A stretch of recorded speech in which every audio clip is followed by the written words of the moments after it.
जमुई जिला में एकलौता एक ऐसा स्कूल है जहां झंडा तोलन के बाद दूसरे दिन झंडे को उतारा जाता है। तो आप देख सकते हैं वीडियो के माध्यम से, ये झंडे का अपमान है, ये देश का अपमान है। वीडियो को अंत तक जरूर देखें और ऐसे लापरवाह शिक्षकों पर क्या कार्रवाई होनी चाहिए कमेंट बॉक्स में जरूर लिखें। नाम हुआ गेट खोल रहे हैं। मेरा नाम हुआ कालू यादव। अच्छा, सहायक शिक्षक है। झंडोत्तोलन का समय कितना बजे था सर इस विद्यालय में?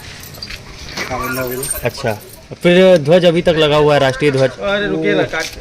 अब इसके बारे में तो नहीं बता सकते, लगा हुआ है चूँकि प्रभारी जो है। अच्छा, आप शिक्षक है, राष्ट्रीय ध्वज को कब उतारा जाता है, किस वक्त? 5 बजे के पहले। 5 बजे के पहले। अभी कितना बज रहा है? और तो अभी तो खैर अभी तो हमने पता कितना समय पार हुआ, कितना समय पार हुआ? है तो अभी तो जो है 10 से ऊपर होगा। 10 हो रहा है। सेम डे या अगले दिन है आज? नहीं, वो तो अगले दिन है। कितना घंटा हुआ होगा? 24 घंटा हो गया। 24 घंटा हो गया। 24 घंटे तक कहाँ थे आप लोग? नींद में सोए हुए थे? अरे हमको ये बात को मालूम नहीं ना, हम यहाँ को अथी नहीं। तो अभी आप चाबी लेके सर कैसे आ गए? वो तो चाबी जो प्रभारी फोन की जो ऐसी बात है, तो झंडा ने उतरा सर, देखिए ऐसी बात है। अच्छा, एक बात हमको बताइए, जब राष्ट्रीय ध्वज का सम्मान सरकारी विद्यालय और सरकारी दफ्तर में अगर नहीं होगा तो फिर ऐसे शिक्षकों पर क्या कार्रवाई करना चाहिए और आप लोग क्या अपने आप को बोलते हैं, बताइए। जब आप लोग बच्चों को क्या शिक्षा देंगे आप लोग? ये तो खैर भूल है, ये भूल है, बहुत बड़की भूल है। ये तो जो है किसकी लापरवाही है? प्रभारी की लापरवाही है। और अन्य शिक्षकों का कोई दायित्व नहीं बनता है? दायित्व बनता है, जो उसको कोई जिम्मेवारी देंगे तब ना। बाहर में रहते हैं, जैसे हम लोग कल अपना घर चल गए झंडोत्तोलन के मतलब प्रभारी के द्वारा भी आपको सूचना दिया गया तब आप आए? हाँ, वो सब प्रभारी तो बोल रही है कि कौन है प्रभारी यहाँ की? क्या दायित्व तो किसी को दिया गया था इसके लिए? किसी को। अच्छा, प्रभारी कौन है यहाँ की? राखी कुमारी। आप कौन से सब्जेक्ट के टीचर से हैं? SST के हैं।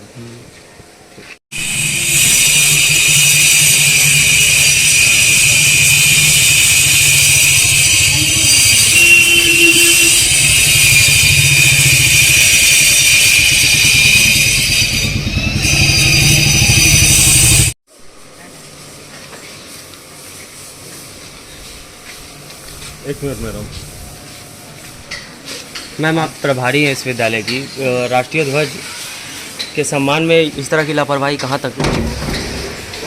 कोई लापरवाही नहीं। बताया जा रहा है मैम, किसी को आपने जिम्मेवारी दी थी और उन्होंने निर्वहन नहीं किया। उनकी तबीयत खराब हो गई, दिमाग से हट गया, इसलिए नहीं आ पाए। किनको दी गई थी मैम जिम्मेवारी? विद्यालय के कर्मी को। मैम, ये बताया गया स्थानीय लोगों के द्वारा आपको जानकारी अभी मिल पाई है, क्या मतलब इस प्रकार की लापरवाही आपके द्वारा ये उचित है, इस पर कार्रवाई होनी चाहिए या नहीं? नहीं मैम, आपको नहीं कहा जा रहा, लेकिन आपने जिनको जिम्मेवारी दी है मैम, उनको तो आपके मेरे परिवार के अंश है वो, बाई चांस अगर उनसे कोई चूक हो गई तो। राष्ट्रीय ध्वज भी तो इस भारत का राष्ट्रीय ध्वज तो मेरा हृदय। अगर इसी शिक्षा का मंदिर में इस तरह का गलतियाँ अगर होगा तो बच्चों पर क्या असर पड़ेगा? आप बोल रहे हैं ना, निधि के चाचा है ना? निधि के चाचा है हम ना? किसका चाचा और भतीजा है वो छोड़िए, जवाब दे दीजिए। हम कोई चूक नहीं किए हैं, वो चूक बस हो गया है, हम वो गलती जान।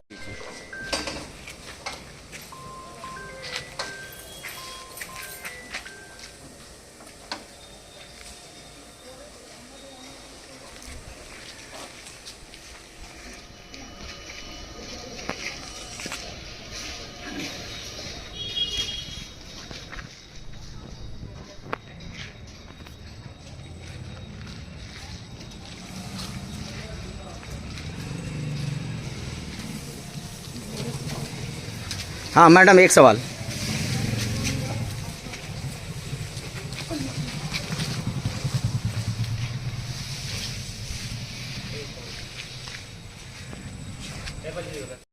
झाझा बालिका +2 उच्च विद्यालय।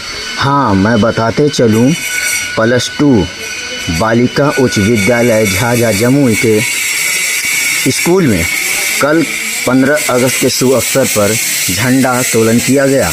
मगर वैसे में आप देख सकते हैं कि झंडा तोलन होने के बाद शाम होते ही झंडा उतार दिया जाता है सम्मानपूर्वक। मगर आज भी मैं बता सकता हूँ कि आप देख सकते हैं कि बालिका उच्च विद्यालय के प्रांगण में, सरस्वती माँ के प्रांगण में झंडा किस तरह से फहराया हुआ है। आखिर शिक्षा का मंदिर में ही अगर इन शिक्षकों को शिक्षा का ज्ञान नहीं है, ऐसे में मैं चाहूँगा डीएम महोदय से कि आखिर यह क्या हो रहा है। ये नियम का उल्लंघन, पूरे नियम का उल्लंघन ऐसा क्यों करते हैं? इस पे बच्चों लोगों पर क्या असर पड़ेगा? शिक्षक भूल गए हैं या कोई दुनिया में खो गए हैं? आखिर माजरा क्या है? आज +2 बालिका उच्च विद्यालय में जिस तरह से झंडा का अपमान किया जा रहा है, जो कि शाम ढलते ही 15 अगस्त का झंडा खुल जाना चाहिए था, मगर वो ज्ञान के मंदिर में यानी शिक्षा के मंदिर में आप देख सकते हैं सरस्वती माँ जो बुद्धि देते हैं, उसी बुद्धि के सामने अभी झंडा फहर रहा है। ऐसे में इन शिक्षकों पर हमारे डीएम साहब, जो नए डीएम साहब हैं, जो क्विक सर्विस देते हैं, इस स्कूल के शिक्षकों को क्या दंड देंगे, अब देखने वाली बात है।